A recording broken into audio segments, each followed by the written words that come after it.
Hello, Sunshine. I'm Alexi Lalas, and welcome to the State of the Union podcast, where we look at the beautiful game on and off the field through the lens of red, white, and blue-colored glasses. This episode, here in 2023, we will be talking Pele, the soap opera that is the U.S. men's national team, Zidane, Madoff, Ronaldo, Bale, FA Cup, Pulisic, Wrexham, changing the laws of our precious game, and so much more. But first, joining me, as always, my friend, my colleague, my guiding light, David Mosse, a soccer savant and a Fox soccer researcher and writer extraordinaire. Mosse, how are you doing on this Monday, January 9th, 2023? We're back, baby. We're back in rainy Los Angeles. I know, huh? All hell's breaking loose. Nobody knows how to drive, canceling everything. This is our first episode of 2023, and we do want to say thank you, and we really appreciate everybody hanging with us. I don't know about you, but I needed a break. The World Cup, and if you haven't listened to us since the World Cup, I'm not complaining here. But this one took a toll. And I didn't realize it. It's one of those things where you're going 100 miles an hour and then it stops, and you realize that I was banged up after that World Cup, and I needed some time off to rejuvenate and to regenerate and to re-energize. And I am back. I am back with a vengeance in 2023, my friend. I do want to ask you about your New Year's Eve, because it was a month ago today that Brazil was eliminated by Croatia in the quarterfinals of the World Cup. And then immediately afterwards, Argentina played the Netherlands. Mm-hmm. Argentina raced out to a 2-0 lead. My man Wout Weghorst comes on, header 2-1. The Dutch with a little trickeration, last play of regulation, 2-2. And as that was transpiring, I was thinking, well, if Argentina go out as well, the day won't be a total loss. But Argentina ended up advancing on penalties, which made that day a total kick in the nuts for me. And I was facing the same situation on December 31st because the Michigan Wolverines lost to TCU in the college football playoff. And then immediately afterwards, Ohio State played Georgia. Ohio State was leading the whole game, and I thought, oh my God, this is going to be a nightmarish New Year's Eve for me. But thankfully, the Bulldogs rallied. They won it at the end. That Ohio State field goal sailed wide right as the clock struck midnight. Amazing. So I'm wondering about your wife. Yeah, so in our household, the only thing that saved it from being a complete and utter disaster was that Michigan had gone out earlier. And so everybody kind of had that in the back pocket. But it was, it was a downer of a moment for all of the Buckeye fans in that moment. I mean, I think that if Michigan and Ohio State fans can kind of get together in this, just basically decide that there is no final this year, because let's be honest, nobody wants to watch that. They wanted to watch Michigan and Ohio, and it's not going to happen. The two teams, both of them, I think, had the games within their grasp, obviously, and let it get away. So that's my professional assessment of the situation. Well, we're taping this on Monday morning, January 9th. The final is tonight at SoFi. Had Michigan made it, I would have attended the game. Fox was going to hook me up with tickets, so exactly. Very disappointed. My wife was all set to go, and we were going to have family come in and all sorts of stuff. And now it's just another football game with the frogs over there. The Horned frogs, yeah. The frogs are the toads. They're the honey frogs, right? Yeah. The horned frogs, and then the bulldog thing and stuff like that. So anyway, have you watched anything, my friend? I've watched a lot. Really? Yes. Obviously, for 5 weeks in Qatar, I had to suspend my television watching, so I've been back. on a tear. I've already plowed through season 2 of The White Lotus, season 5 of The Crown, season 3 of Emily in Paris. Ooh. Boy, Emily and Gabrielle, can we get those two crazy kids together? Right? I mean, they're all over the place. Also plowed through seasons of Slow Horses, which is this show on Apple TV, and Tehran, which is another show on Apple TV. And I have a feeling this is where you want to go today based on your intro. I did also watch the Netflix documentary on Bernie Madoff. Oh, you did? Yes, I did. Before I get to that, I watched a couple of things. What is it? The Pale Blue Eye, which is based on a story by Edgar Allan Poe, and it stars Christian Bale as a detective.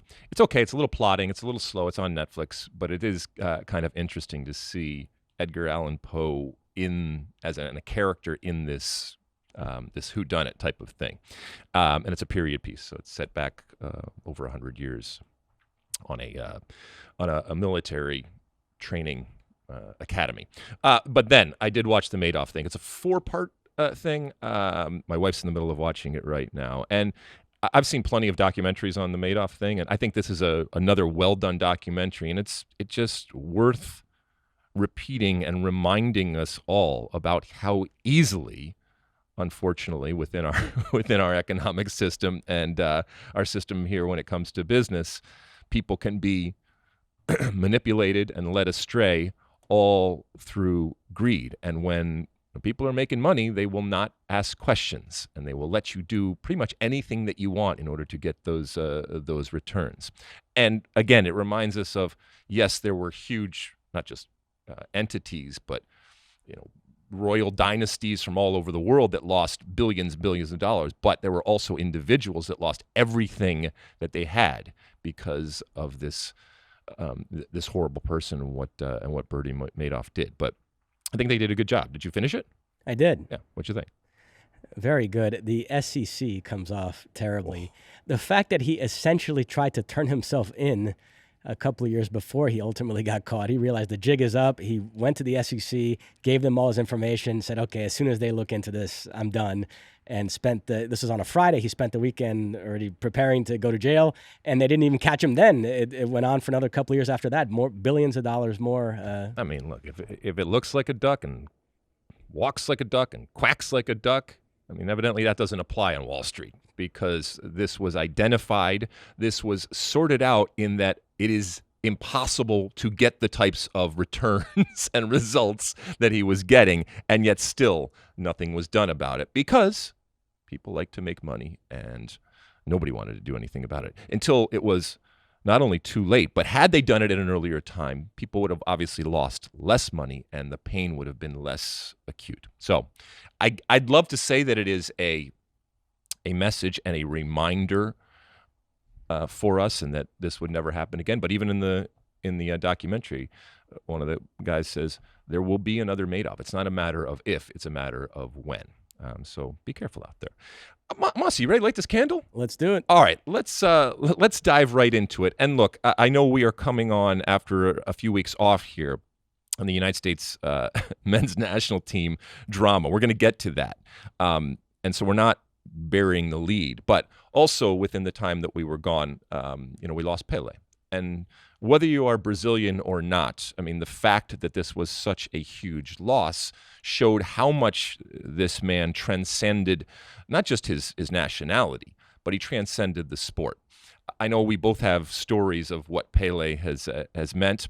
Pele first came on my radar as what I would have been an 11-year-old, I think, in the movie Victory. People over in Europe, I think, called it Escape to Victory. But in the U.S., when it came out, it was called Victory. It starred Sylvester Stallone and Michael Caine and Pele as the major stars. But there was only one star for this 11-year-old who was watching Pele on the big screen. And while I had heard tell of him, this was the first time I was actually seeing him, because I had not lived through the Cosmos era of the NASL, and I'd certainly not seen him from a World Cup perspective. And so this was the first time that I was seeing the great Pele do things, albeit in the form of a Nazi concentration camp type of movie and scenario. If you haven't seen Victory, it's an interesting and at times strange plot that it obviously revolves around soccer with Pele, and it's a really good. I thought it was a really, really well done movie. But again, we talk about Pele transcending. There was only one star in that movie for me, and that was Pele. In the inevitable conversations that come up again, and we've talked about this before, about who the best of all time is, who the GOAT is out there. I think there's a lot of people that fall and still fall on the side of Pele. And this was a guy that always seemed, to a certain extent, to be above the fray.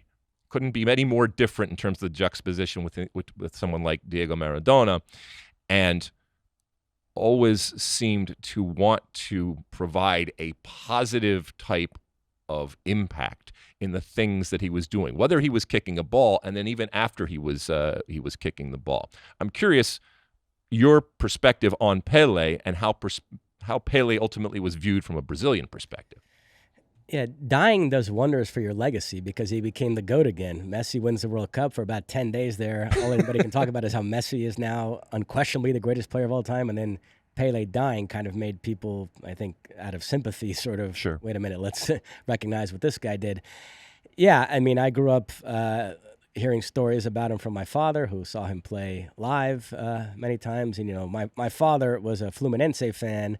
Pele played for Santos, but much like Michael Jordan, Pele sort of transcended what team you were a fan of. So he was my dad's favorite player, even though my dad rooted for a different club than the one he was on. So I heard stories about him all my life. He is really the first truly global superstar of the sport, and he helped elevate the World Cup, which we just covered, to become the spectacle that it is.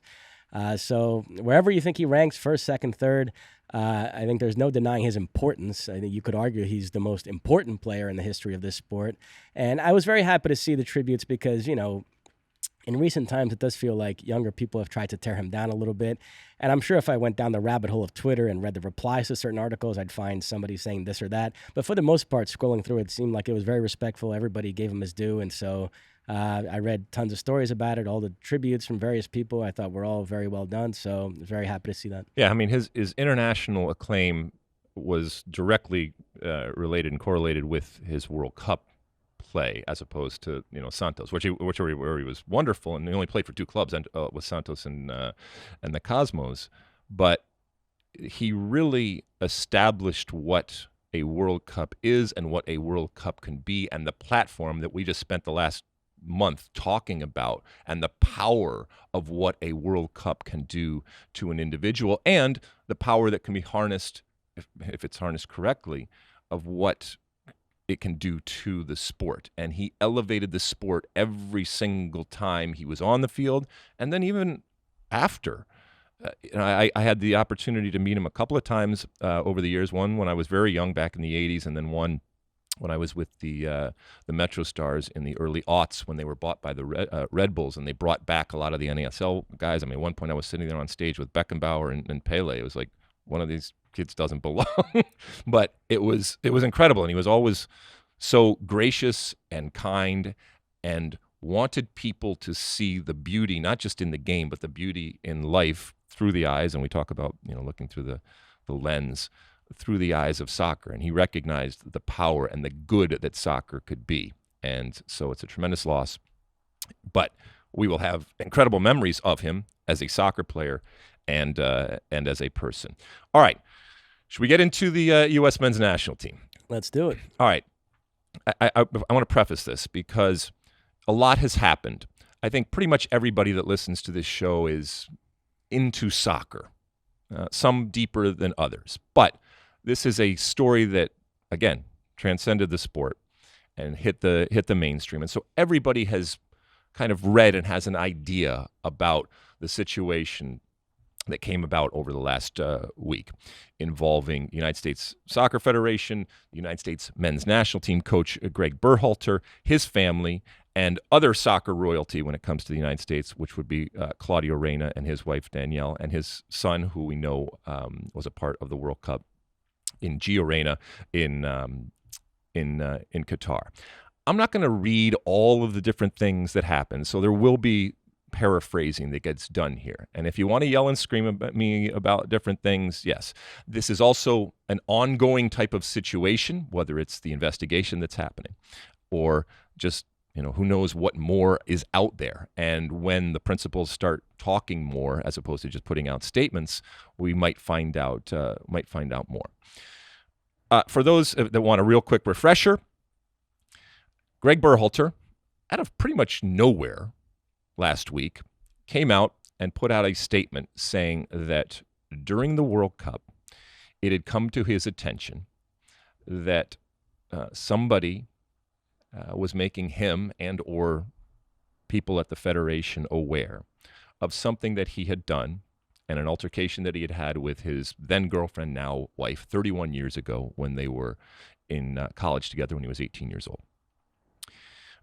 The timing of this is interesting, and we still don't have clarification as to at what point during the World Cup did this happen.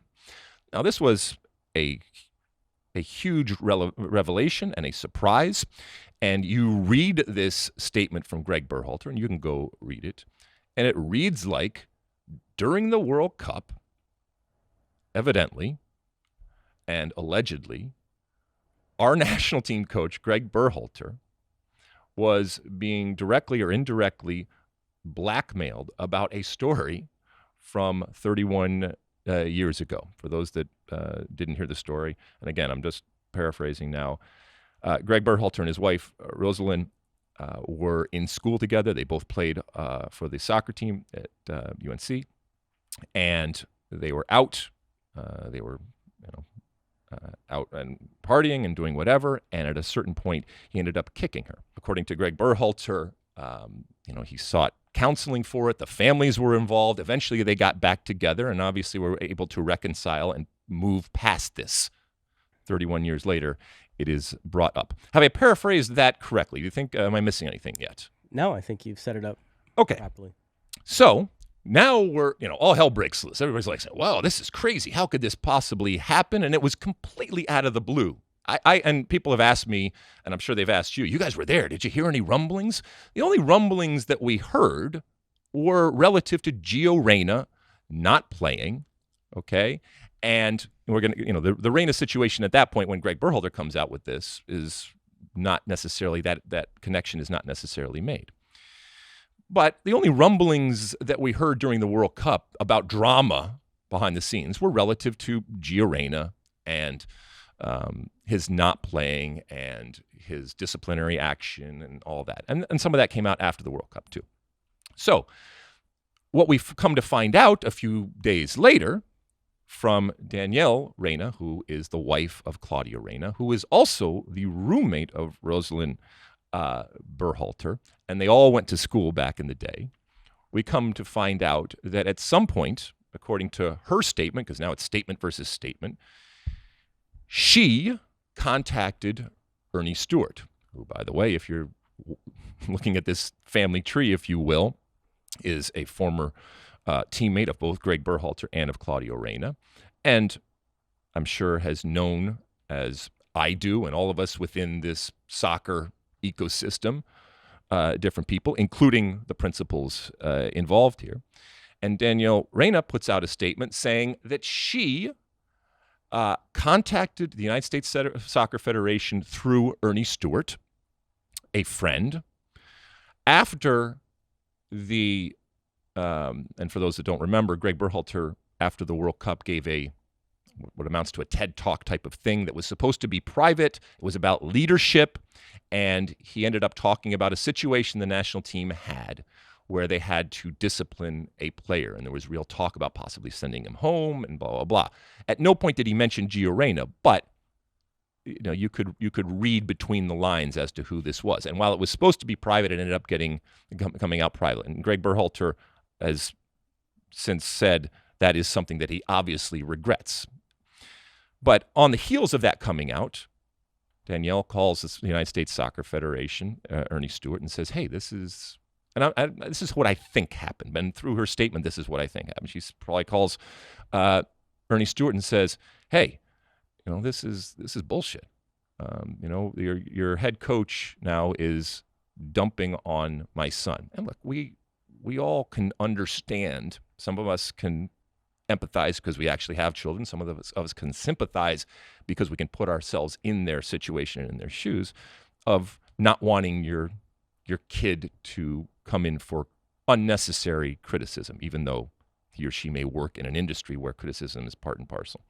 So she tells Ernie Stewart, this is BS. How can this possibly happen? Oh, and by the way, evidently, she drops, while Gio Reyna is being punished for something that he did as a teenager, did you know that your head coach did not suffer the same type of consequences in her mind relative to something that he did when he was a teenager? And then relayed this story.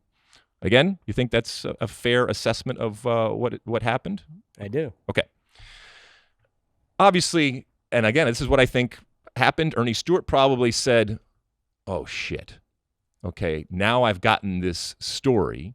And in normal times, but especially in the age in which we live in right now, he says, well, I have to do my due diligence now, and I have to treat this as information that has come to me, and we have to not only investigate, but we have to get an outside source to investigate these allegations and see, if there was anything that we ultimately missed, because keep in mind, at this point, they're also going through the process of potentially bringing Gregg Berhalter back as the head coach. So I think that's ultimately how it all happened, and at this point, how it all stands. All right, because nothing else has come out since then relative to the principles involved here. All right. You all right, bud? You want to get a drink? It's okay. I know that was long, but I just wanted to set it up because some people have been, doing other things. And some people, normal people, recognize that in the greater scheme of things, this is soccer drama that they don't necessarily care about or want to have in their life. But if you're listening to this pod, I think it's part of your world.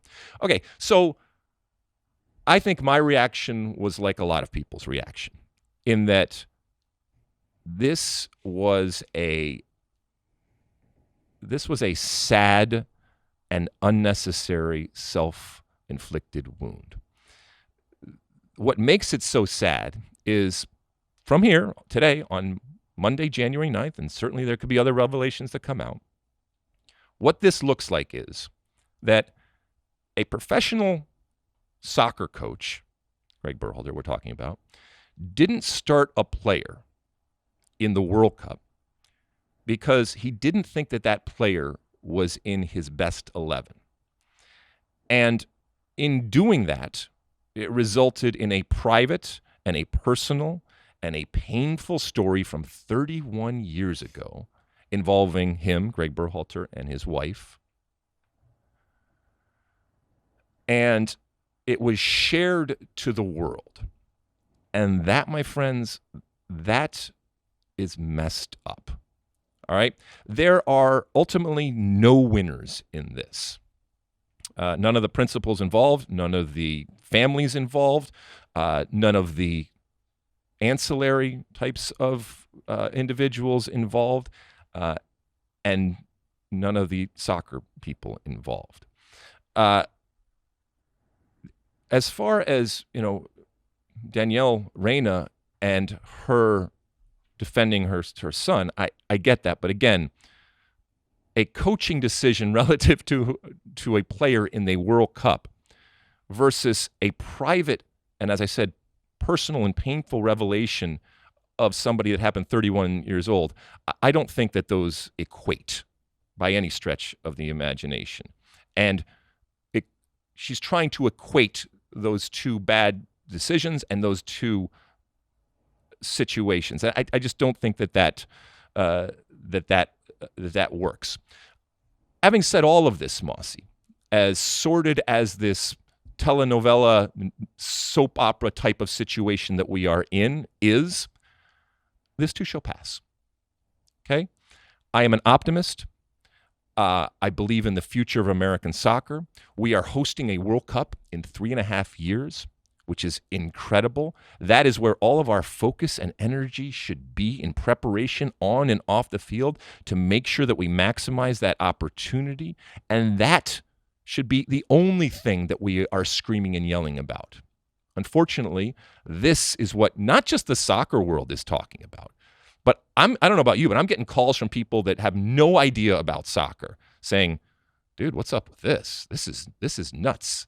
This is crazy. And again, there are probably more sides and facets to this to come out. The investigation continues on that Ernie Stewart started, and we come to find out that there were possibly more people in leadership positions at the United States Soccer Federation that were made aware of the situation with Gregg Berhalter and told about this. And so this will all ultimately be decided.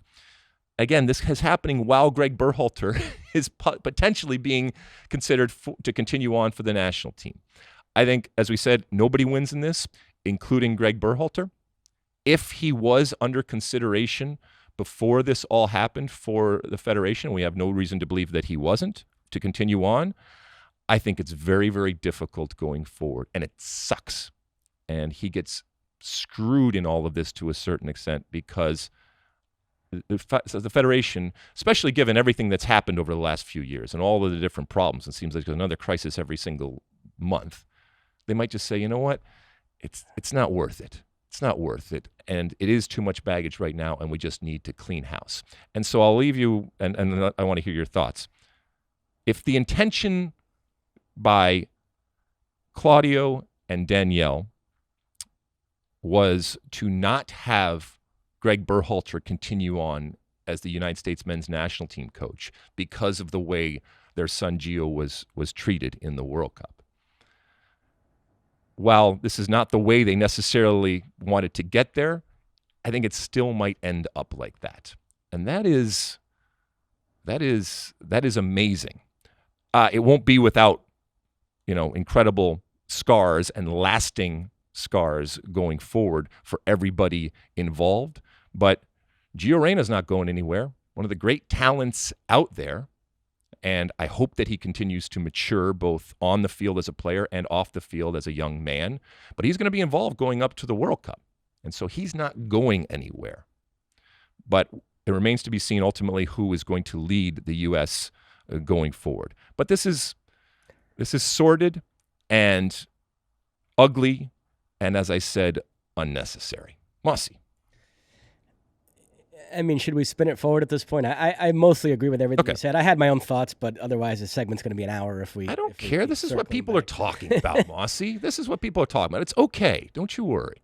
Now, listen. Well, give me your thoughts. I'm against violence towards women, obviously. I don't want to minimize... Oh, way to go out on a limb there. But it was over 30 years ago. She forgave him. She reached out to him. They got past it. They rekindled their relationship. They ended up getting married. They've been happily married for 25 years. They have 4 kids. Nobody suggests this was anything other than an isolated incident. Anyone who knows Gregg Berhalter today thinks he's a good family man. So for this to get dredged up in this fashion, I do find very off-putting. You read that Danielle Reyna statement, and yeah, she says, you criticized Gio for loafing in practice. You did something pretty bad at that age, too. That is a weird connection to make, a weird place to go, especially when you're dealing with somebody who's ostensibly one of your closest friends. I mean, the Reynas and Berhalters have been good friends all these years, so very bad on the Reynas' part. Berhalter, he did the worst thing out of anybody if you take it back 30 years, which is to hit a woman. But if we focus on the here and now of incidents relating to the 2022 World Cup, I question his handling of Gio, but it's sports stuff, coach and player stuff. There was nothing there that I thought was that inappropriate. Even the comments he made afterwards, people were so melodramatic about it. He's throwing a player under the bus. But, I mean, Pep Guardiola just called Calvin Phillips fat. Right. He was asked, why isn't he playing? Because he's fat. Let's go through everything Jose Mourinho said about his players to the media over the year. That stuff happens. It was not that big a deal. It does not justify what the Reynas did. So, very bad on their part. And moving forward, the only thing I would say is I don't think Gregg Berhalter and Gio Reyna can coexist anymore. You don't?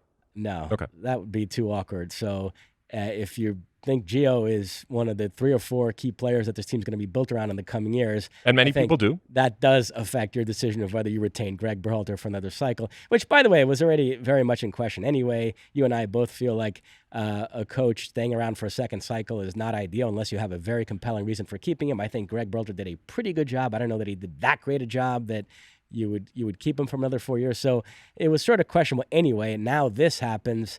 So when you take all the different factors into account, I don't expect him to be the coach moving forward. But if there was a good chance that he was going to continue on, and again, I think both of us, I've talked about how I don't care how well you do at a World Cup. I don't think you should have multiple cycles. But I do think that the Federation can make a compelling case that he did enough to continue on, at least for the next couple of years, and we'll see how it goes. But if that was the thinking and the notion a week ago, and then this comes out and completely changes it, that again, it's sad. It's ultimately sad. All right, spinning it forward. You don't think that Gregg Berhalter is going to be the coach going forward, and especially after what has happened over this past week. We're hearing talk about others, and even if you did think Gregg Berhalter, from a federation perspective, even if they did believe that Gregg Berhalter was a real viable candidate going forward, they have to do their due diligence, and there might be some others out there. And so they are evidently doing interviews. They are reaching out to some different people. Ultimately, can I just say something before we go on? Because there's a whole thing, and actually this applies to what we're about to talk about here and who comes in next.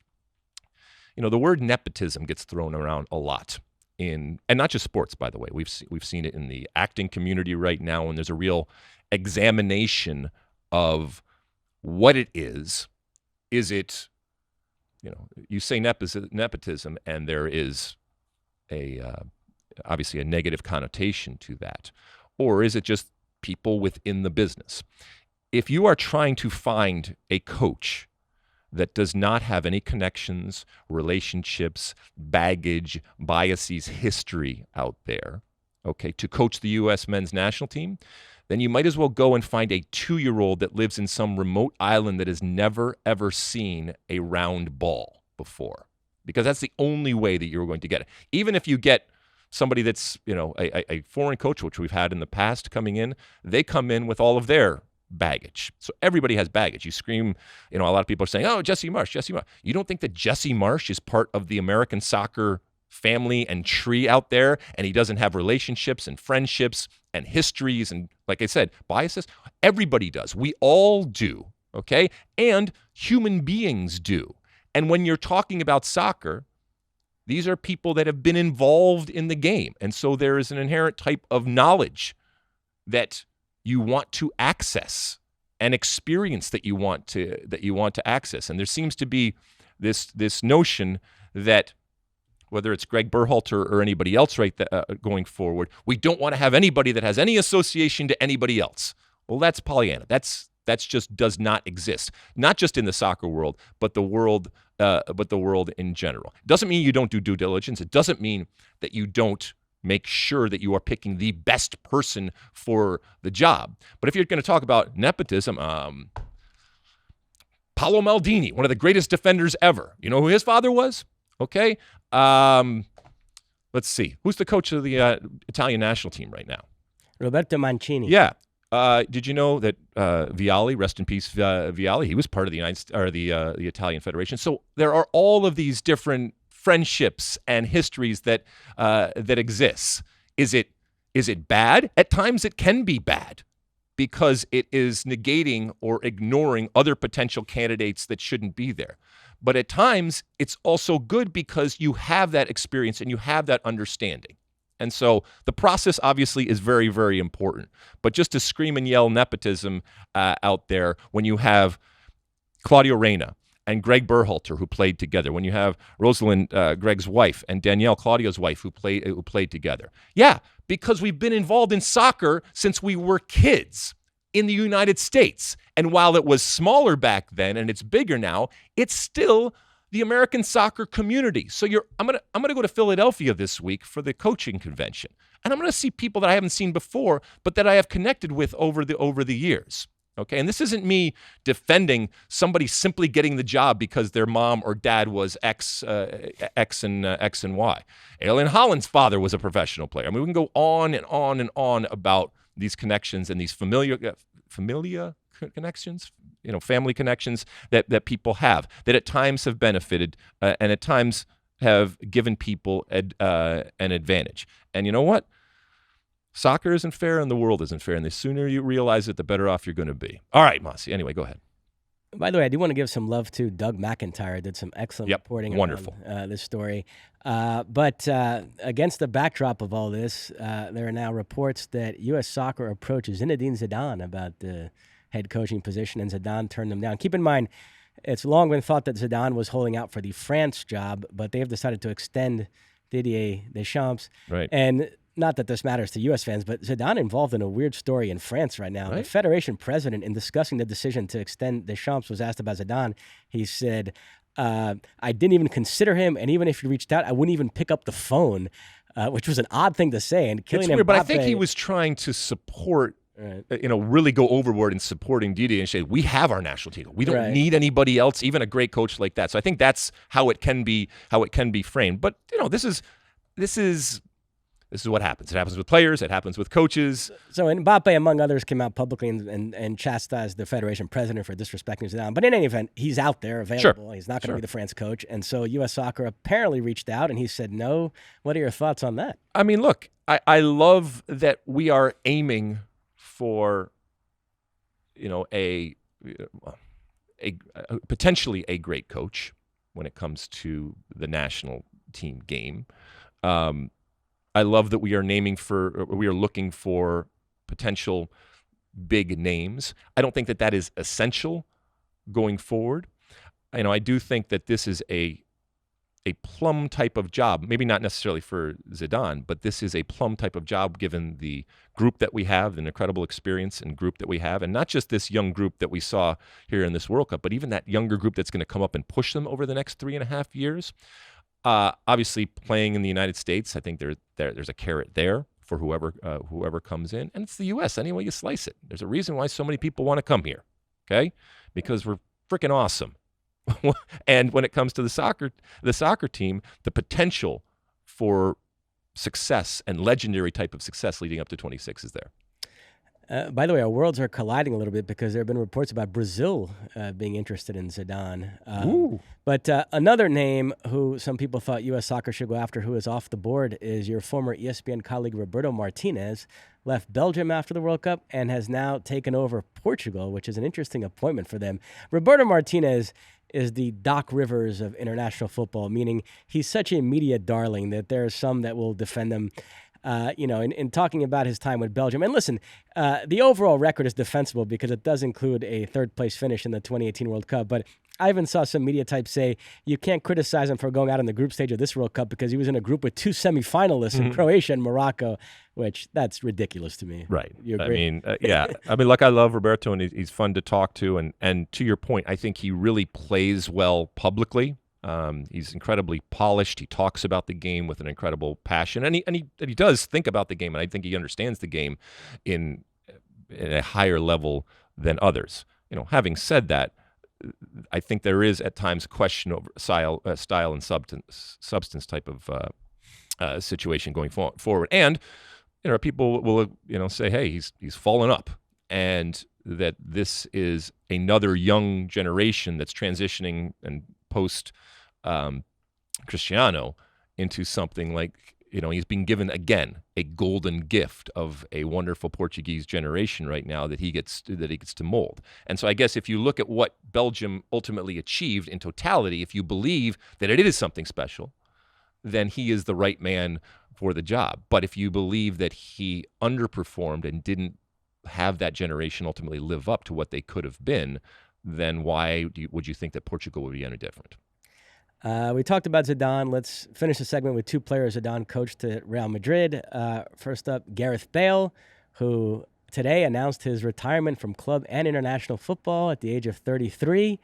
So I was reading all the tributes on the way here, and yeah, a player who I know the back end of his career got a little weird, but man, you look at the resume, everything he achieved, it is amazing. And talk about a player that had a flair for the dramatic. We even experienced that here. He spent just a few months in Major League Soccer, was largely forgettable, but somehow managed to score maybe the most dramatic goal in MLS history and to come out of these few months with a Supporters Shield and MLS Cup title. And then score against the U.S., by the way, in the World Cup. So, I mean, the dude just... he's not even Irish, and he's got the luck of the Irish. Everywhere that he goes, he is successful, and that comes from an incredible talent that he has. We hardly even knew you when it comes to MLS, and yet you leave with another trophy and another spectacular, memorable performance, one for the ages. And he's not just stopping playing internationally, he's stopping soccer. This is a retirement. We know his love for golf, and I'll tell you what. When I did that appearance with him last year, right before the World Cup, you could tell, and this was before the MLS Cup, you could tell that, and he even was very honest and open with me. He said, I can't do the things that I used to do. And at times, players adjust, but I can tell you from experience, it gets frustrating. It gets incredibly frustrating to not be able to access those physical or even mental capacities that you have on a continual basis, and when that goes away. And look, he's made plenty of money, so he's going to be fine. I'll be interested to see what someone like Bale, who has never had any controversies. He's always been a very kind of bland milquetoast type of interview and therefore person. I mean, does he just fade off into the sunset and play golf for the rest of his life, or does he have other desires, either much more high profile or not? I don't know. But congratulations on a wonderful career. And then Cristiano Ronaldo, who connects to Zidane, and Roberto Martinez, who we just talked about taking over Portugal. This was rumored during the World Cup. We talked about it on the pod then, and it's since become official. Cristiano Ronaldo joins Saudi Arabian side Al-Nassr. Different figures being floated around, but it sounds like when you include bonuses and endorsements and all the rest, he could earn around $200 million per year, which is just incredible. And him and Georgina, by the way, will be able to live together. Saudi Arabia, right? I saw that. Man and women have to be married to live together, but evidently they're a little flexible on that when it comes to Cristiano Ronaldo. No, so him and his partner. He's redefining the word marriage. Yes. When I was in Florida over the holidays, as were you. We were supposed to get together. That never happened. I did have dinner with our good friend Jason Wormser. How's he doing? He's doing very well. And I took an Uber back from the restaurant to my parents' apartment where I was staying, and the Uber driver was Saudi Arabian, and this was the day that Ronaldo became officially announced. So it was about a 20-minute ride, and we talked about Ronaldo going there. We talked about my time in Qatar. It was actually a fascinating conversation to get his Saudi Arabian's perspective on it. He was very excited, obviously. So, yeah, interesting one. Cristiano Ronaldo to Saudi Arabia. And he has yet to play because he's still under suspension. Is that what's going on? Correct. But it sounds like his first game will be this friendly against PSG. Oh, my God. It's going to be a select Al-Nassr Al-Hilal 11 managed by Marcelo Gallardo, who will play against PSG. So we'll get a Messi Ronaldo in Ronaldo's first game in Saudi Arabia. He's basically playing, it's like the Harlem Globetrotters now. I mean, it's just okay, wonderful. I mean, look, I don't think I've watched a whole lot, and I think I can speak for you when it comes to the Saudi League. I will check this out specifically for Ronaldo. And did you see the Al-Nassr Twitter feed that, went to like 4 million people and stuff, and that's the power of Ronaldo. It'll be interesting to see what the numbers are and what the tune-in around the world is to this league and to this team that a lot of people have not necessarily had on their radar going forward. But in terms of being relevant and being credible, these are the reasons why you sign someone like Ronaldo. Now, it's not unusual for players at this stage of their careers to make the sort of move. Pele, who we talked about, went to the Cosmos. But the issue with Ronaldo is he made such a big point in recent years in saying that he wasn't going to make this type of move. There's a quote people found from an interview a few years ago where he said, I'm going to finish my career with dignity. I'm not going to end up in Qatar or the U.S. And then even more recently in the interview he did with your pal Piers Morgan, he made a big point of saying, no, I still want to go to a UEFA Champions League club and compete at the highest level. So then he makes this sort of move. It really opens him to some criticism. Does it rub you the wrong way that he's been saying all this stuff the past few years and then turns around and makes this sort of move? Nah, I mean, do what you got to do. It is a little weird. Not the money. I totally get the money, but I mean, Cristiano Ronaldo's made plenty of money, and I think we talked about this before during the World Cup when this all broke. It seems a little, and I know there's a marketing component and all that, but it still seems a little short-sighted. I mean, he could make ridiculous amounts of money going forward, even after he stopped kicking the ball. And again, the market that he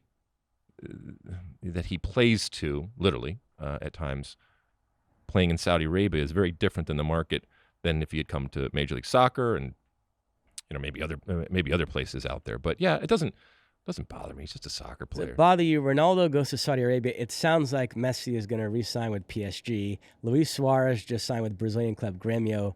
Does it bother you that MLS missed out on all three? I know Messi could still arrive eventually. Yeah, I mean, Messi could arrive. And someone asked me about that on Twitter this morning. And as I said, I think Messi, again, transcends the game. And even a 40-year-old Messi or something like that, it's worth, MLS has been trying to shed this retirement league accusation, and they've actually done a good job of moving away from it.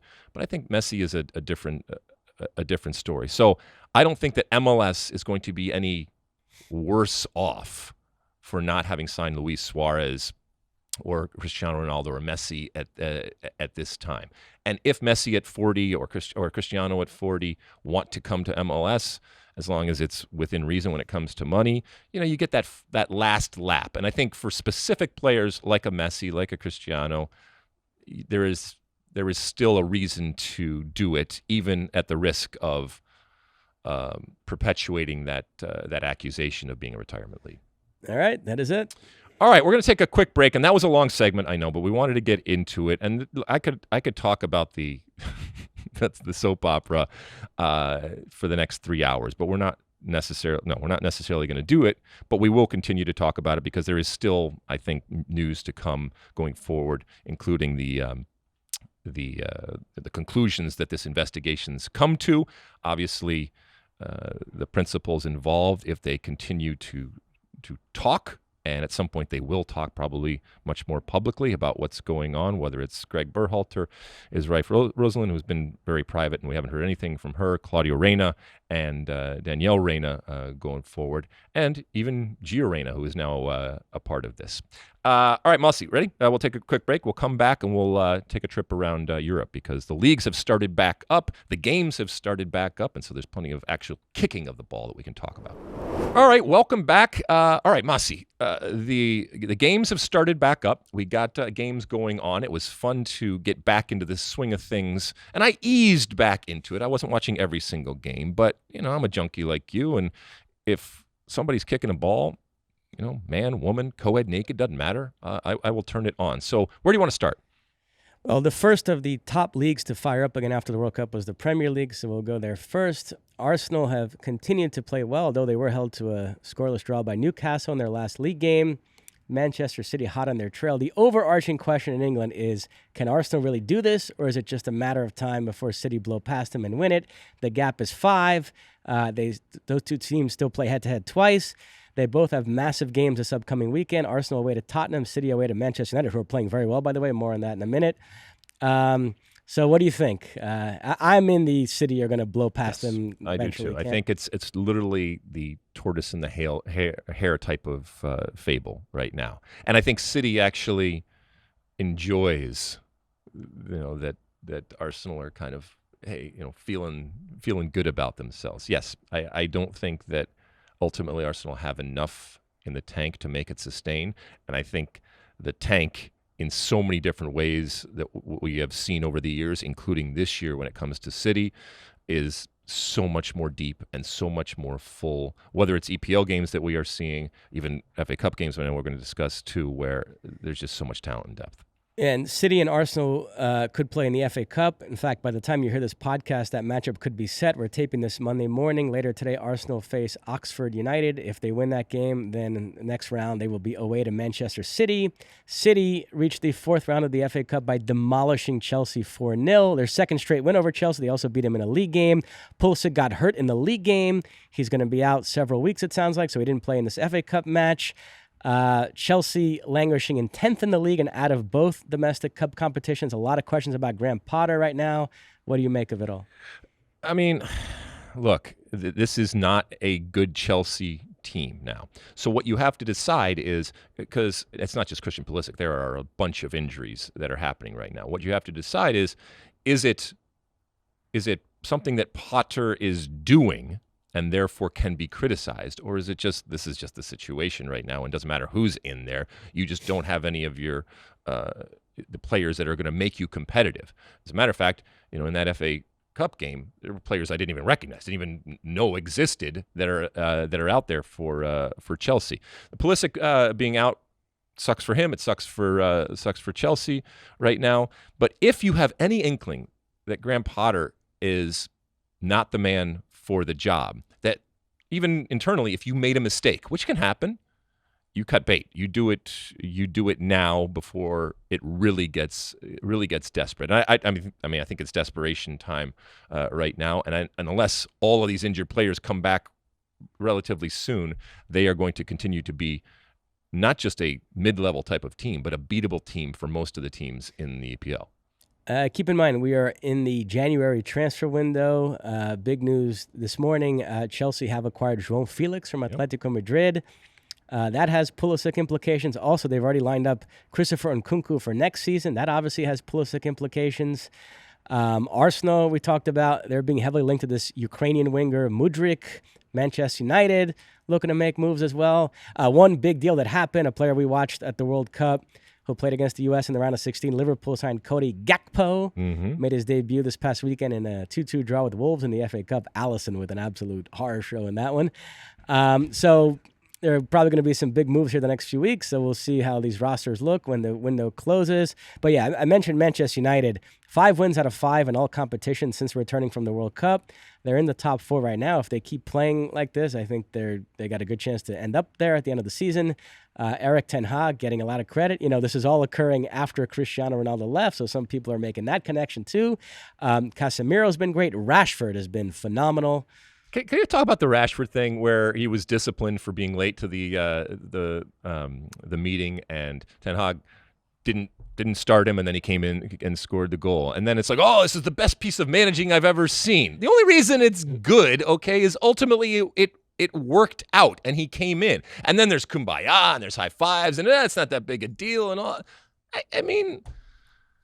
And I'm not saying Ten Hag isn't doing a good job. Obviously, I mean he's doing a very good job, but it was a risky type of decision to make. But as the coach of Manchester United, even this Manchester United here, you got some cover in terms of the players that you can put in, and the effusive type of praise for this is what you should do and this is how you should act, and this was wonderful type of man management and understanding dynamics and relationships and personalities over there. Okay, fine, but only because you won the game and the player that you sat on the bench came into the game and scored a goal. And I know people are sitting out there saying, yes, exactly, that's what managing is. That's why it was a good decision. All right, well, that's fine. All right, anyway. Liverpool in 6th place. I mentioned they signed Gakpo, but they still can't really get going this season. Keith Costigan went to England, attended a bunch of Liverpool games, Screwed and the him up. highlight of the trip ended up being a Fiorentina match, right? Which tells you all you need to know about Liverpool season. So yeah, I still think they'll finish in the top 4. I think they'll get Newcastle's spot. If I had to bet right now, You think, huh? I would say Arsenal. I'd say City win the league, Arsenal finish 2nd, and then Manchester United and Liverpool get the other top 4 spots if I was a betting man, but we'll see. All right, so you don't think Newcastle has enough in the tank? No. Okay. Tottenham is the other team hanging around. We'll see if maybe they can get in there. On the American front, Leeds United, they've yet to win since returning from the World Cup. A lot of draws. The latest one this past weekend in the FA Cup against Cardiff. They were down 2-0. They rallied to salvage a 2-2 draw in a replay. Jesse Marsch, they're 14th in the league. Feels like they're kind of treading water a little bit right now. What do you make of it? I mean, I think they are what they are. They're going to be a lower mid-level type of team. They are going to look, they barely escaped last year, and it was wonderful for Jesse and for Leeds that they were able to salvage that season, and it kind of set him up. And now you expect more. But, Jesse actually I had after they had lost to Man City during the holiday period, I said on Twitter, these aren't teams that they're supposed to beat. These aren't games that they are supposed to win. And so I'm not going to feel too upset if I'm Jesse, or if I'm a fan of Jesse, which I am, or if I'm a fan of Leeds, which I am because of the American connection, when they lose to Man City. Can they beat Man City? Yeah. At a certain point, the soccer gods can contrive to give them just this incredible moment, but that's not what they are set up to do in any way, shape, or form in terms of the money that they spent and the talent that they have. And so there are certain teams that they should need to beat in order to survive. And then when it comes to, the FA Cup, all I hear about is how many games players play, and it's just ridiculous, and the congestion and all that kind of stuff. And then you want me to get upset when Leeds lose or tie Cardiff City, and it was a great comeback, and they might finish it off on the in the replay, but it's a burden at this point for these teams. Jesse Marsch's job is not dependent on doing well in the FA Cup. Jesse Marsch's job is dependent on how Leeds does against other EPL teams in and around where he is, not the elites. That's what's going to decide whether he continues on. Is he under pressure? Because I know that's your next question. Yeah, he's absolutely under pressure. And it would not surprise me in the least if this continues going south and they do get relegated, that Jesse Marsch is available on the market come the end of this year, which is only a few, 4 months away.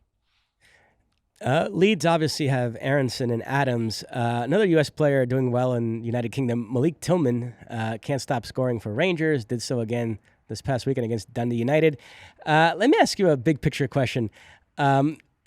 We just had a World Cup. Are you suffering from a little bit of a hangover as far as following U.S. players in Europe, or you went right back into it? You're still like hyper... Unless they come on my radar, like Pepe did when, he came out and that kind of stuff. But, for American players, it's hard because they're kind of spread out and they're all over the place right now, which is a good thing. But, if they're not starting or if they are starting, that's news. And then to your point, if they score goals, that's obviously news. But relative to the World Cup right now, I mean, I'm not seeing someone score and go, oh, you got to call them into that spring camp that we're about to have here in a few weeks. That'll be a decision for interim boss Anthony Hudson to make. Yep. Let's go to Italy next. Napoli are kind of the Arsenal of Serie A in that played great up until the World Cup, and there was some concern that the World Cup might halt their momentum. They had a pretty nice win over the weekend, 2-0 away to Sampdoria. Osimhen and Elmas with the goals. They're 7 points clear of both Juventus and AC Milan. Juventus have surged into second place with back-to-back 1-0 wins since returning from the World Cup over Cremonese and Udinese. Weston McKennie started both those games. You continue to see rumors of him leaving, but I don't know, Allegri seems to still view him as an important player there. Yeah, I mean, the rumors of him leaving, I actually think those are good because it kind of continues to reaffirm his value out there and that there are teams. He's not looked as good as with Juventus as he has in the past, and this is a weird year, obviously, with the World Cup and his injury that he had, and so not that anybody is ever 100%. And the last time I was 100%, I was like 10 years old, but he's still not the dominating force that at times he was. And so I think that's why people recognize his value. And from a Juve perspective, they have an asset that they could possibly find a way, at this point to trade up. In the game of the weekend in Italy, AC Milan, Roma. AC Milan have to be kicking themselves. They had a 2-0 lead in the closing minutes at home. Looked to be headed for 3 points, and then Roma scored twice, including a Tammy Abraham equalizer in stoppage time, so it finished 2-2. Serginho Dest, an unused substitute in this one. So as I mentioned, AC Milan and Juventus tied for second place, 7 points behind Napoli and Serie A. I mean, you mentioned Serginho Dest. I mean, he's an enigma, huh? I mean, undeniably a talented player and has been recognized now for multiple years, which coincides with where he has gone in these big teams. But he can't, even you can be eccentric and weird and crazy. And I mean, look at Danny Alves or something like that. But you also have to bring it on the field on a consistent basis. So it's a little frustrating. We move to Spain next. A couple of big games in La Liga this past weekend. Real Madrid suffered a 2-1 defeat away to Villarreal. Villarreal, who lost Unai Emery to Aston Villa, are now managed by Quique Setién, former Barcelona boss, and he did his former team a favor by orchestrating that victory because Barcelona then won 1-0 away to Atletico Madrid. Ousmane Dembele with the only goal. So right now it's Barcelona 3 points clear of Real Madrid at the top of the table. That's a race that I think is going to go right down to the wire this season. Yeah. Incidentally, looking at the La Liga table this morning, Stu Holden's Mallorca 10th. I mean, this is rarefied air for these guys. They're flying right now. Stu doesn't want us to talk about it because we could jinx it. So he'll take that. And by the way, coming up this week, it's the Spanish Super Cup, which is now held in Saudi Arabia every year. 4 teams. Real Madrid will face Valencia in one semifinal. Barcelona will face Betis in the other. If they both win, we could have a Real Madrid-Barcelona in Saudi Arabia. Perhaps Cristiano Ronaldo will attend that match. Get a game. He could get a game. Yeah. As guest player. And then wrapping up here, let's do France next, where PSG lost a top-of-the-table clash to Lens. No Messi or Neymar. Messi wasn't back from the World Cup yet. Neymar was suspended because he got himself red carded in the previous game, so it was just Mbappe of those big three, and PSG ended up losing. So the gap between those two teams, just 4 points. Of course, I think PSG are going to win it ultimately, but for now at least, there's a little something there. That's good. That's good for Ligue 1. And then we'll wrap things up in Germany, which is the one of the top leagues that hasn't resumed play yet. The first game back will be a great one. Friday the 20th, Leipzig, Bayern Munich. Bayern Munich right now at the top of the table, 4 points clear of Freiburg. Dortmund are languishing in 6th place. I expect Gio Reyna to have a big role to play the second half of the season, but if he doesn't, that Dortmund coach better be careful. Hopefully there are no skeletons in his closet. Such a jerk. You're such a jerk. Oh, my goodness. So, yeah, that's the situation in Europe as we resume play here. All right. Well, yeah, I mean, like you said, league's coming back online and more games happening as we head down this back end of this season here into 2023 and into the summer of 2023. All right, we'll take another quick break. When we come back, we'll answer some of your questions when it comes to Ask Alexi. Don't go anywhere. Okay, welcome back, and it's time for Ask Alexi. You send those questions in, and you can use that hashtag Ask Alexi if you want on all the different social media platforms, or you can call our State of the Union podcast hotline at 657-549-2297, 657-549-2297. We took a bunch of Twitter questions that we got, and that's what we're going to go with today, I think, Mosse, right? Yep. First up, at Crash Davis 163 asks, Alexi, are you in leadership at St. Louis? This is relative to my, earlier this week, last week or later last week, I stopped by St. Louis. I won what is called at the time, back in 1991, was called the MAC Trophy. Now it's called the Missouri Athletic Club, which is what MAC stands for, Herman Trophy. Both of these national Best Collegiate Player awards have morphed into one. It is hosted, like I said, by the Missouri Athletic Club.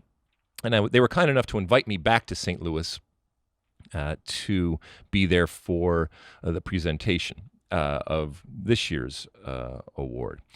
And I had not been back in like 30 years. It's been a long time. And so it was wonderful. I had a wonderful time with the people there. Thank you so much to the Missouri Athletic Club for hosting me and for everything that the Missouri Athletic Club does when it comes to soccer and celebrating collegiate soccer. And these young men and women who may or may not be stars in the future, who knows, but I can already tell that they are going to be incredible people and leaders on and off the soccer field. And what they've done in the soccer field is wonderful, and that's ultimately what's being celebrated here, but also the importance of college in the game. And I know there's plenty of debate as to how important it is. And I just hope we've talked about this before. I hope we don't throw the baby out with the bathwater when it comes to collegiate soccer. But also, I was in St. Louis, and the good folks over at St. Louis City SC, the brand new MLS team, invited me out to see their new digs. And let me tell you something, Mosse. They got a good thing going there in downtown St. Louis. It's really unique and different. There is a 30-plus acre campus, if you will, that houses both their incredible new stadium, and right next to it is the training facility, and then also the offices, the front offices. And all of this is within walking distance, which is amazing. As I said, unique, not just unique to MLS, but unique to most places around the world. And the training facility, I'm telling you right now, I've done so many of these tours over the years, and I've seen them all grow and evolve. Best training facility I have seen. The stadium is really interesting and unique. By the way, to answer your question, no, I'm not an investor or owner. I'm just a soccer fan, and when I come into a city, I want to see what the new things are. And obviously, MLS, this team coming online. Caroline Kindle, the owner, and Lutz Pfannenstahl, the sporting director there, and Bradley Carnell, the head coach, were nice enough to actually give me a tour of all of the facilities. And the stadium has a metallic canopy that makes it really, really interesting and kind of modern architecture-ish type of thing. And it's an homage to the arch there in St. Louis. So aesthetically, it is really different and interesting, especially when you're driving around the outside relative to a lot of other stadiums that I have seen.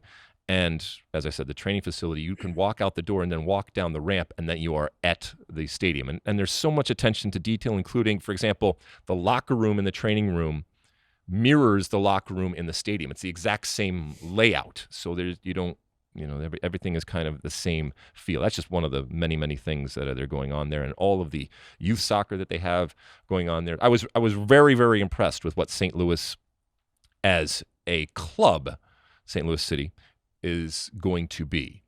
I don't know if they're going to win a game, Mosse, but the players there they have absolutely nothing to complain about when it comes to how they are treated. They're going to sell out every single game. They'll be screaming and yelling, but on the field, if and when you get off the field and you haven't performed either individually or collectively, you got no one to blame but yourselves, because everything, and I mean everything, has been taken care of. But they're an expansion team, and I think given where they are today, if you look at their roster, if they are in the hunt for a playoff spot, I would consider that an accomplishment and a success when it comes to St. Louis. But there is a much longer term play with the urban development that they have going on down there, and hopefully it changes not only the perception of soccer through the lens of this MLS team, but also the perception of St. Louis, because that can certainly use it downtown. A young David Mosse spent some time in St. Louis playing in the Maccabi games. Did you really? Yes, and I loved it. Great city. Oh my, yeah, that was fun and good people. And I've been there a bunch of different times, and incredible soccer over the years. Even back when I was I was very young, we would come down to the Bush Soccer Park and that kind of stuff. And people like Josh Sargent and people like Becky Sauerbrunn and people like Taylor Twellman and Tim Ream and all of these different players that have come. And I know I'm missing a bunch, Danny Donegan, and the list goes on and on. Brian McBride, all these that have played there or are from there. Incredible history. Speaking of Taylor Twellman, that was big news in the I guess the rumor is that he is going on to bigger and better things, and obviously a lot of people are pointing to potential of Apple and that kind of stuff. I don't know. I haven't heard anything from him, but a hell of a run at ESPN for him, and I'll be interested to see ultimately what he ends up doing going forward. I'm not worried about Taylor. Taylor's going to be just fine. Next question. This was in reaction to the stories about U.S. soccer approaching Zinedine Zidane. Harry McDougall asked, and how would Zidane have handled a player pouting and not hustling, i.e. Gio Reyna, during the World Cup? Zinedine Zidane would have done the exact same thing that Gregg Berhalter did, and if and when he did that, he would have been lauded as this champion of leadership and responsibility and holding players to account, unlike the way Gregg Berhalter has been characterized. And part of that comes from what Zinedine Zidane is. And look, we've had big-time ex-players who've won World Cups before. So, you look no further than Jurgen Klinsmann. And that's not to say that Jurgen Klinsmann was a failure or a disaster, but we have done this before. And I'm not downplaying the impact that a big name and the cachet that comes with that can have in a locker room. But this notion, I want to talk real quick about dynamics. Team dynamics are absolutely important. But what I've found, and I think I've said this before about pro athletes, is that they are able to compartmentalize and they are able to forgive and forget and to ignore pretty much anything in return for that chance of winning. And, I don't have to like you, but I have to believe that you can help me win. And when it comes to, this notion of what Gregg Berhalter said, I am from not just a generation, but every single player that I have ever talked to has said, just be honest with me. Just tell me where I stand. Respect me and give me the truth. And, what we come to find out, that's exactly what happened when it came to how Gregg Berhalter dealt with the players. And I don't think for a second that the same wouldn't happen with a Zinedine Zidane. He seems to be, never met the guy, but he seems to be a guy that doesn't suffer fools. And I'm not saying you can't judge the situation, but I do think that if you had a player, even a good player, and look, this is not AYSO, but if you recognized that in that moment you could use this situation to your advantage as a coach and discipline the player and therefore gain some credibility in terms of the other players without hurting your chances of winning, That's exactly what you do. And I think that that's what Gregg Berhalter did, and I think that that's what Zinedine Zidane would do in the exact same situation. I think Eric Ten Hag would have done the exact same thing as Berhalter. The only difference is Gio would have scored against England. Right? Exactly. Because he's a genius. Oh, my goodness. And we'll end with a fun one here. La Verdad asks, you a sunrise or sunset guy? And then he posted this lovely rooftop sunrise picture wherever La Verdad. Right. Interesting. That is a really good question, and it's a really difficult question. And he asked me this earlier this morning, and I thought about it for a while. And I do think that I come down on the sunset. There's a lot of people, when I scrolled through some of the answers to this, a lot of people said that the sunrise was, people that were, it irritated them that it was all a bunch of go-getters that were, this was the alarm to go and do things. Being out here on the West Coast and living by the beach, obviously sunsets are incredible, and I think that I'm just more in tune to the sunset. Don't get me wrong, I love a sunrise, but I see a sunset, and I love the romantic notion of chasing sunset, which is what you're kind of doing. I'll never forget flying on a plane towards the sunset and literally feeling like we were just chasing it constantly and never able to catch it or catch up to it. And so I love that type of romantic notion of that. Good question right there. What about you? Sunset. Really? Yeah. For any particular reason? It's just beautiful. I mean, it moves you. And we were both in Florida. I mean, there were several days where, you're out on the beach late afternoon, and man, it just absolutely gorgeous when you get to that point of the day where the sun starts to set. Well, it's not like you don't have sunsets here that are beautiful. There was something about You think the Florida sunsets are better than California sunsets? No. I mean, both. Same thing here, yeah, when you're at the beach. Yeah, okay.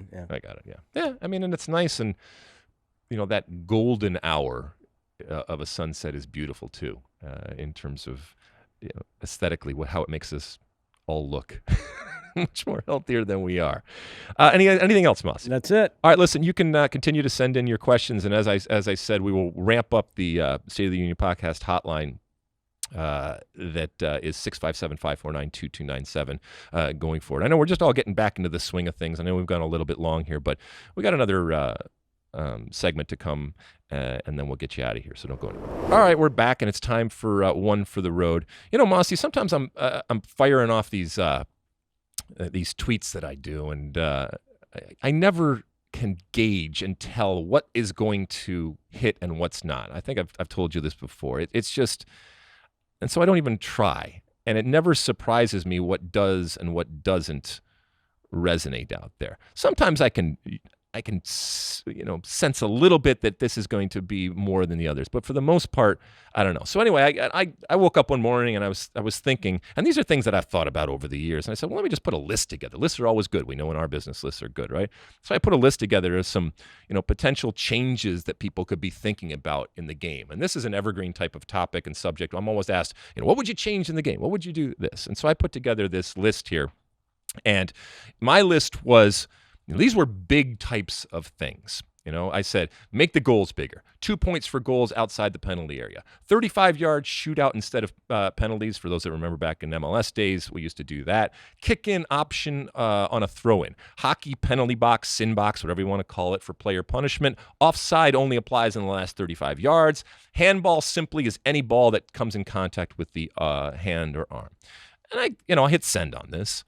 And all hell broke loose. My goodness, the venom that came back from people just so out of their minds that I would even suggest at doing this. And what was really interesting is that within the criticism, for the vast majority, was attached that I'm American and that it was coming from an American voice and opinion.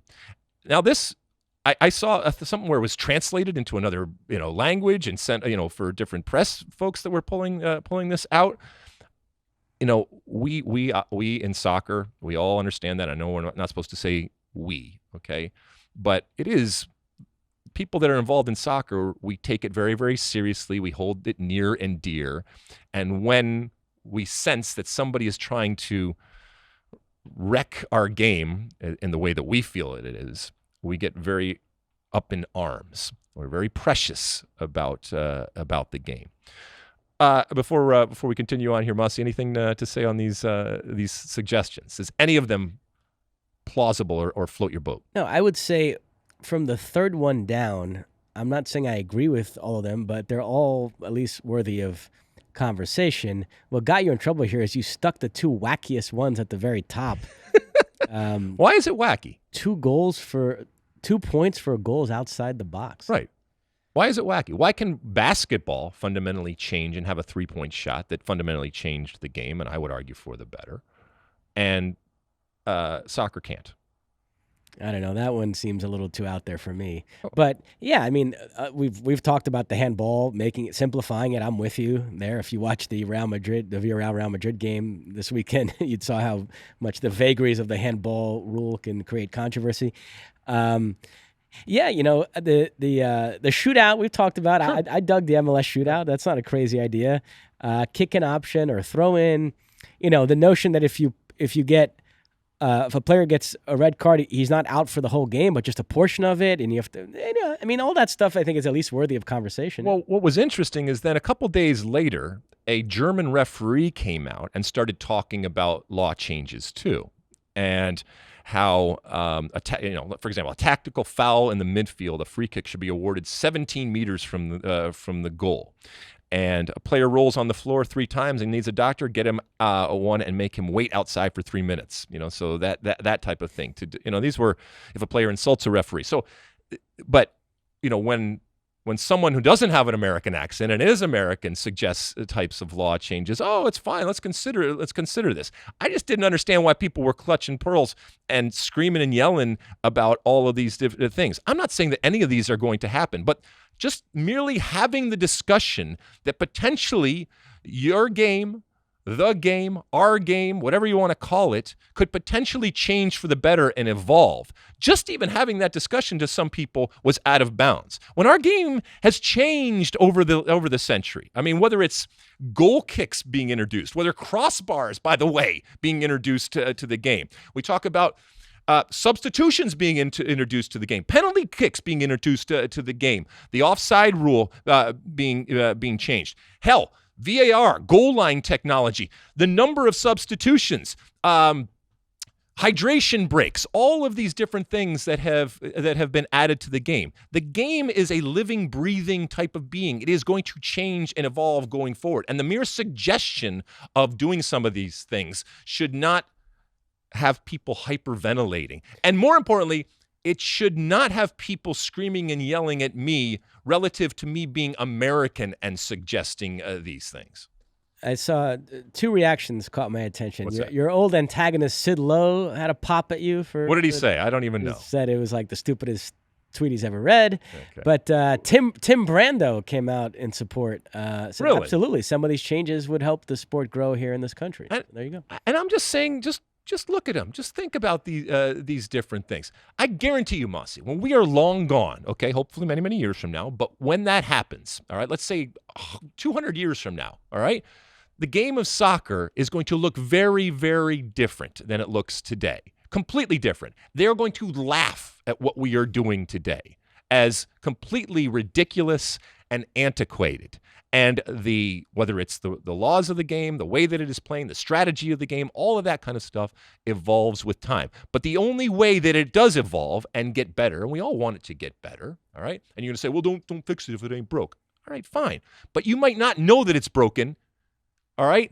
And I am suggesting that there might be ways of improving it, of continuing to have not just fans, but more fans, to continue to have that enjoyment that you love and you hold so near and dear, and even at a heightened level, and even more and more enjoyment going on. But I can't believe that me, who's been accused so many times of being the the grumpy old man and the curmudgeon, get off my lawn type of guy, is the one that's being the romantic, and it's the one that's being the progressive, and the one that's looking forward and actually saying, hey, things could be different. We can do things differently, and it's still soccer. Anyway. I just hope 200 years from now, Brazil are not still stuck at 5 World Cup titles. Still bitter, folks. It's been a month. I cannot believe that goal Croatia scored at the end of extra time. It's been. I still wake up in the middle of the night thinking about it. It's been crazy. All right, listen, Mosse. We've gone a little bit long today. We are back for 2023, and look, we are so thankful that everybody joins us. We hope more and more people join us in 2023. This has been a wonderful ride here. What year are we in now? What are we coming up to? So we began in February of 2018. Oh, my goodness. So 19, 20, 21, 22, 23. This will be our 5-year reunion? 5-year anniversary. Our 5-year anniversary? Yeah. Wow. It's flown by, but it has grown. I mean, if you listen to some of those early shows, and the reason why it's grown is because you all are watching and you all are listening, and we can't thank you enough for your patronage. It's just been wonderful, and we will continue to evolve because we have the capacity to evolve. Unlike some people, when they look at the beautiful game, we can change and we can accept the fact that maybe everything is not perfect, and maybe we can improve out there without throwing the baby out with the bathwater. All right, Mosse, we'll continue to talk about all these different things going forward. We have MLS that is upon us. I am heading to Philadelphia this week for the coaching convention. The NWSL draft is happening. All sorts of stuff is going on. We have a wonderful year to look forward to, whether it's Gold Cup, whether it's Women's World Cup. As I mentioned, our new MLS deal continuing on, and games of the week that we have going on, and all sorts of stuff that is going on. It is a fun time to be an American soccer fan, let alone a soccer fan out there. There are good things that we should be talking about. There are good things that we should be excited about. There are good things that we should be caring about. And some of this other stuff, as I said, it will pass, and we will move on, and we will concentrate on making this the best damn game on and off the field that we possibly can, and what I feel is the greatest country in the world, in the United States, going forward. And I love all our listeners and our watchers around the world, but, we look at it through the lens of red, white, and blue-colored glasses, and we will continue to do so going forward. So, until then, and as always, we'll see and we'll talk to you next week. And until then, size the day.